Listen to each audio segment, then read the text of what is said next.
जय हिंद। मैं Naveen Kumar Singh. BPSC TRE 3.0 exam तो रद्द हो गई, लेकिन अब आगे क्या? अभ्यर्थी क्या सोच रहे हैं अब आगे के बारे में? क्योंकि आप देख रहे हैं कि जो परिस्थिति अभी बनी है, उसके अकॉर्डिंग टीआरई 1, टीआरई 2 दोनों पर भी प्रश्न चिन्ह लग गया है कि उसकी भी जांच होनी चाहिए।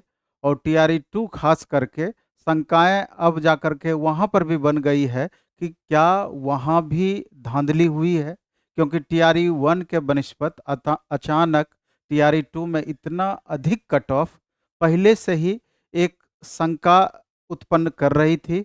लेकिन अब जा कर के जब टीआरई 3 का मामला फंसा, जिस तरीके से आर्थिक अपराध इकाई लगातार तह में जाने का प्रयास कर रही है कि आखिर बीपीएससी के कितने अधिकारी इसमें इन्वॉल्व हो सकते हैं, क्या टीआरई 2 में भी इसका प्रभाव पड़ा है, तो ये सारी बातें अब जांच के दायरे में आ चुकी है। अभी आप देखे होंगे कि उत्तर प्रदेश में भी कई जगह पे छापेमारी लगातार चल ही रही है और आर्थिक अपराध इकाई धीरे धीरे और सख्त हो रही है।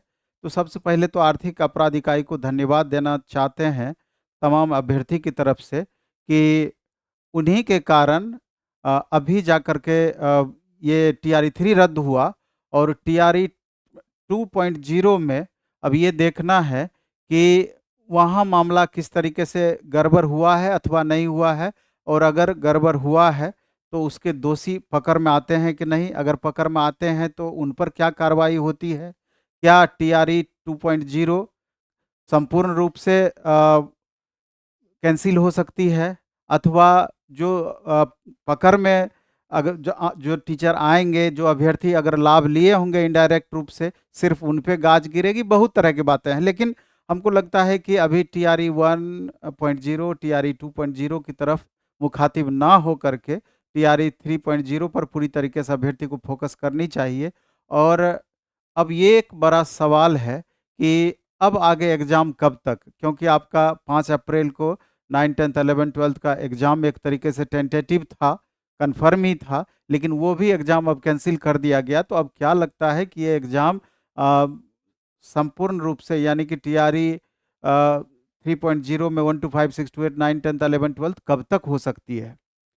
तो अभी जिस तरीके से आप देख रहे हैं कि स्कूल वगैरह, कॉलेजेस वगैरह सब अब कंप्लीट इलेक्शन की तैयारी में लग गए हैं। वहाँ पर कैंपेन लगातार अब पुलिस का हो गया है, डेरा वहाँ पर अपना बनाए हुए हैं और पूरी तरीके से प्रभावित है वो सारा सिस्टम। तो अब सवाल ये उठता है कि अब आगे इलेक्शन के बाद कब तक ये एग्ज़ाम संभावित हो सकती है। तो आप यूँ समझ सकते हैं कि जून फर्स्ट वीक में तो रिजल्ट ही आएगा, तो अब जून जुलाई तक ये एग्ज़ाम जा सकता है और इसका प्रभाव टीआरई 4.0 में भी निश्चित रूप से पड़ेगा। और टीआरई 4.0 अब बहुत ज़्यादा आगे और बढ़ सकता है। कहने का मतलब ये है कि अगर जून जुलाई में टीआरई 3.0 ही संभावित होगी, तो उसके 3-4 महीने आगे या उससे भी आगे टीआरई 4.0 जा सकती है। अब सवाल ये उठता है कि 2 महीने, ढाई महीने का जो समय सारे छात्रों को इस बीच में मिल पा रहा है, तो उसमें किस तरीके का आपकी रणनीति होनी चाहिए, जिससे आप अपने परफॉर्मेंस को और धार दे पाएँ। 2 तरह की बातें हैं। एक तो ये है कि स्टूडेंट का जो पढ़ने का लय था, वो लय अब टूट गया है। अगस्त में पहले से संभावित था, अगस्त में होता तो कोई बात नहीं था। लेकिन जब मार्च में कर दिया गया और मार्च के हिसाब से सब अपने को तैयार कर लिए, तब जाकर एग्ज़ाम कैंसिल हुआ। अब जो डेट एक्सटेंड हो रहा है, जिसका पता नहीं है कि एग्जैक्ट ये एग्ज़ाम कब तक हो सकता है, तो शंकाएँ, आशंकाएँ या आप जो परेशान हो रहे हैं, ये परेशानी स्वाभाविक है। तो अब सवाल ये उठता है कि बहुत सारी नेगेटिव बातों से बचते हुए, नेगेटिव बातों को इग्नोर करते हुए अपने परफॉर्मेंस को लगातार इस बीच आपको इम्प्रूव करना होगा, क्योंकि जो स्थिति अभी बनी है, एग्ज़ाम कैंसिल करने होने की नौबत आई, तो आगे अब संभावनाएं कम होगी, क्योंकि जिस हिसाब से जांच चल रहा है, निश्चित रूप से सरकार पूरी तरीके से सतर्क हो करके ही अब आगे एग्ज़ाम कंडक्ट कराएगी। तो संभावनाएं नगण्य हो जाएगी आपका आगे क्वेश्चन आउट होने का। ऐसा आप सोच सकते हैं, गारंटी नहीं है, लेकिन सोच सकते हैं। उस हिसाब से 2 महीने 2.5 महीने का टाइम का आपको सदुपयोग करना है। और जिस तरीके से TRE 3.0 में इस बार जो 1 to 5, 6 to 8 में क्वेश्चन का लेवल रहा, जिस हिसाब से क्वेश्चन पूछा गया, उसको आधार बना करके आगे का तैयारी आपको कंटिन्यू रखना है।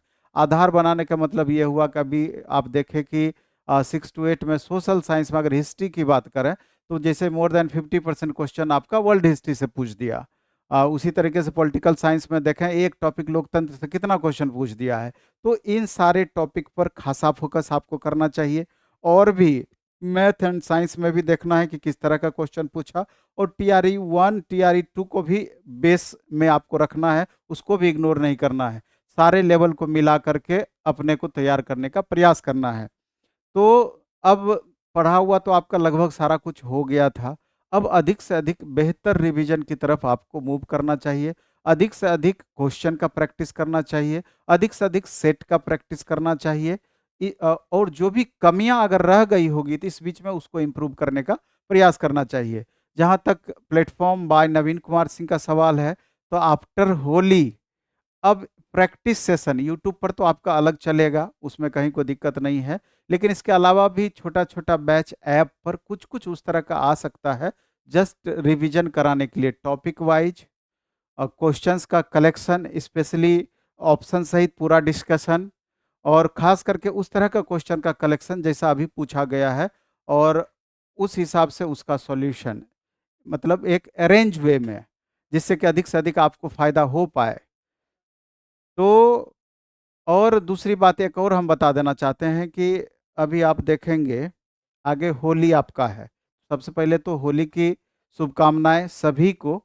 और जो स्टूडेंट आगे जो अपना उपलब्ध बैच है या अपकमिंग बैच जो स्टार्ट होने वाली थी TRE 4.0 को लेकर के, तो अगर छात्र कुछ उस बैच को बाय करना चाहते हैं तो उनके लिए एक स्पेशल हमने होली के उपलक्ष्य में ऑफर लाया है कि वैसे तो सब बैच का फी इस बार बहुत कम रखा गया, 999 में सब्जेक्ट प्लस GS इस बार कंप्लीट चेंज कर दिया गया, लेकिन फिर भी उसमें भी एक ऑफर लाया गया है होली के उपलक्ष्य में कि जो भी 499 से ऊपर का अपना बैच है, सब में 30% आपका ऑफ मिलेगा।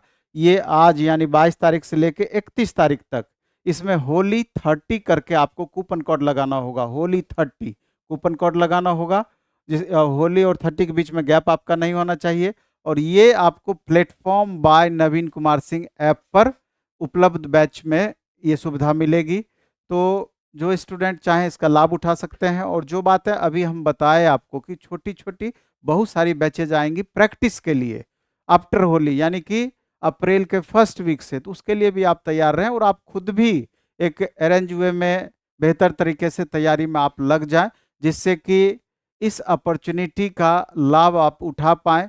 हम मानते हैं कि आप क्या परेशानी फील कर रहे हैं, क्या मनोभाव आपका होगा, लेकिन उससे तो काम नहीं होना है, कोई एक्सक्यूज नहीं अभी रहना है, बल्कि आपको और बेहतर तैयारी में लग जाना है कि इस बढ़े हुए कंपटीशन में कैसे अपना एक सीट हम सुनिश्चित कर पाएँ।